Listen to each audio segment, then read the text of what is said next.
Video menampilkan seorang pemuda yang diduga anak pun viral di media sosial karena mengaku sebagai Tuhan. Video diunggah oleh pemuda tersebut di akun Facebook Chandra Kendari dan kini telah tersebar. Tampak dalam video pemuda tersebut berbicara sendirian dengan memakai peci, sementara beberapa pemuda lain yang diduga teman-temannya sesama anak pun berada di belakangnya. Pemuda tersebut mengaku bernama Laude Edi Chandra Putra Madampi dan merasa paling ganteng di dunia. Dia bilang semua anak pun akan masuk surga, sementara para pejabat seperti presiden, gubernur, camat, dan juga tentara akan masuk neraka. Saya Allah Subhanahu wa Ta'ala, Tuhannya manusia, rakyatnya manusia. Kalian semua masuk surga, anak pang masuk surga semua, anak pang. Anak pang masuk surga semua, anak pang.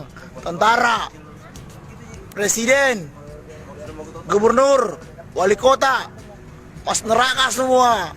Kita di surga ini, surga. Surga, surga, surga, surga, surga, surga.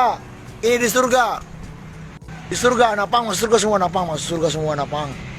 Ya, masuk surga semua, napang.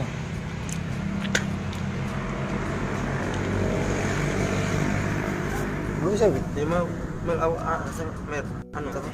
Kuliah apa kuliah? Saya dari ya. Itu biasa tukang tipu-tipu orang. Tipu anu, sabu-sabu. Jadi banyak kau suruh anu tuh.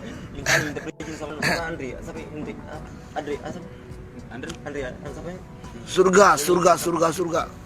Surga, surga, surga, surga, surga, masuk surga semua kalian.